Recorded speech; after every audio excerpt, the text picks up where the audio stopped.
Titik Soeharto mengatakan bahwa berasnya ini sudah nggak fresh. Ya, Iya kan? betul. Kutipannya adalah beras ini sudah tidak fresh, bahkan Titik Soeharto Komisi 4 menghitung kira-kira sudah 10 bulan nih dia pernah berkunjung ke daerah, ke gudang Bulog dan menemukan bahwa beras itu sudah berkutu. Ya Betul. kan? Ada kutunya, itu bisa dilihat tuh di Pemberitaan YouTube, ya, ya, di pemberitaan YouTube. dan di YouTube Awal rapat. Juli 2024 Betul. ya. Nah, 2025. 2025 kan. Iya, Dan betul. itu pasti bukan temuan yang yang mengada-ngada karena itu Iya, turun langsung. sidak kan, Betul, sidak iya. ke lapangan. Setelah dari kunjungan ke Jogja itu, Titik kemudian mendapatkan informasi bahwa yang terjadi di Jogja itu tidak hanya terjadi di Jogja, tapi juga terjadi di sejumlah gudang Bulog yang ada di Indonesia. Bahkan cukup masif, bahwa ada stok di dalam gudang Bulog yang tidak keluar atau tidak didistribusikan. Kalau misalkan gabah atau beras impor tuh ditaruh stok di gudang Bulog, ini kualitasnya bagusnya lama gitu ya, bisa bertahan berapa bulan hingga tahun. Tetapi kalau misalkan yang gabah dari lokal gitu ya, yang inequality itu kebijakan inequality, kok cepat sekali rusaknya gitu. Berdasarkan cuplikan berita yang baru saja ditampilkan, terlihat jelas adanya persoalan dalam tata kelola beras nasional. Dalam video kali ini, saya akan menganalisis kasus tersebut menggunakan pendekatan problem solving dengan pikiran yang logis dan sistematis. Bersama saya, Rosalina Angelina Masneno, mahasiswa Prodi Ilmu Administrasi Negara, Universitas Nusa Cendana.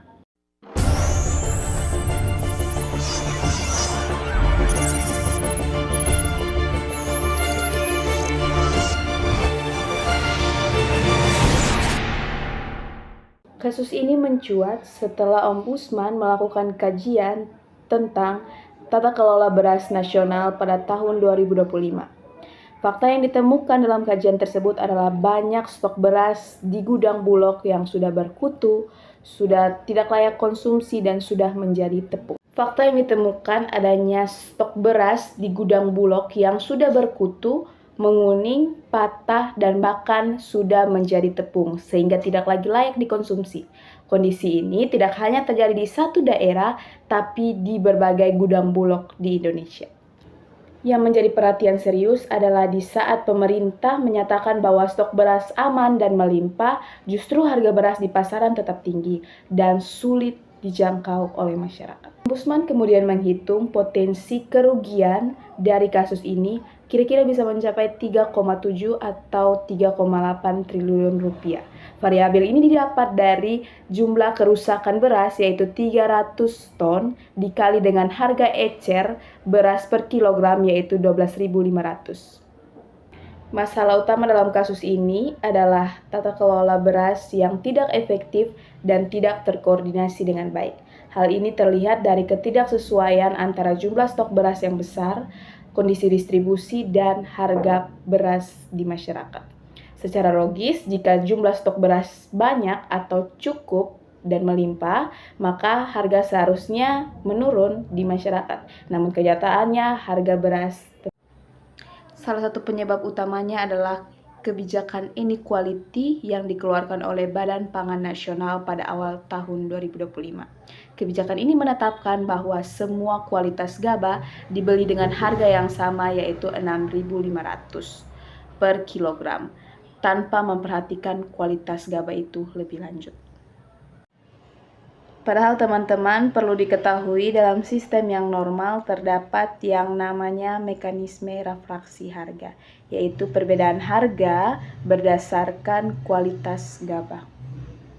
Nah, karena tidak ada refraksi harga dalam kasus ini, otomatis tidak ada juga seleksi dalam pemilihan gabah. Secara logisnya kebijakan ini menimbulkan masalah besar. Gabah dengan kadar air yang lebih sedikit akan cepat rusak. Dalam hal ini, gabah yang normal harus memiliki kualitas air sekitar 13-14%. Kalau kurang dari itu, gabah bisa patah. Kalau lebih dari itu, gabah atau beras bisa menguning.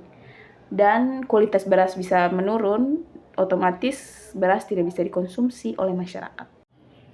Masalah berikutnya adalah lemahnya koordinasi para lembaga yang bertanggung jawab di sektor pangan. Lembaga-lembaga apa saja yang terlibat? Yang pertama ada Kementerian Pertanian, Badan Pangan Nasional, beserta Bulog. Dalam administrasi publik yang normal, setiap lembaga pastinya punya peran dan fungsi masing-masing. Tapi dalam kasus ini, terdapat kondisi di mana Kementerian Pertanian dan Badan Pangan Nasional dipimpin oleh satu figur yang sama, sehingga berpotensi menimbulkan konflik kepentingan dan bias kebijakan. Akibatnya, kebijakan yang diambil lebih berorientasi pada penumpukan stok dan distribusi yang tidak sekali efektif. Masalah juga semakin memanas ketika distribusi semakin kompleks urusannya.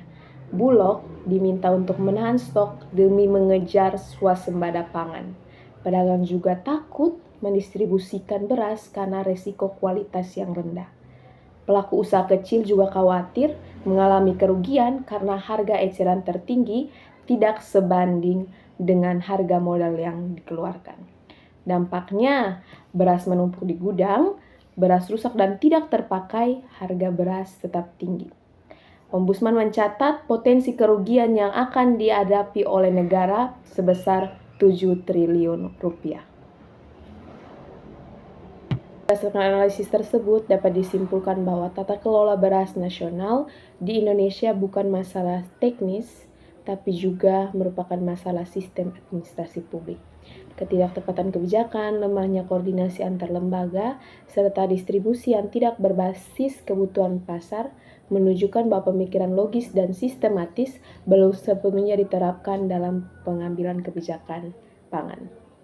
Akibatnya, kebijakan yang seharusnya menjamin ketahanan pangan justru menimbulkan kerugian negara dan juga merugikan rakyat.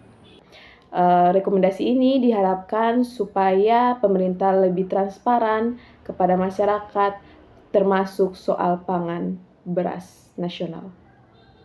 Demikian analisis kasus tata kelola beras nasional ini saya sampaikan. Terima kasih atas perhatian Anda. Sampai jumpa di kasus atau tugas video berikutnya.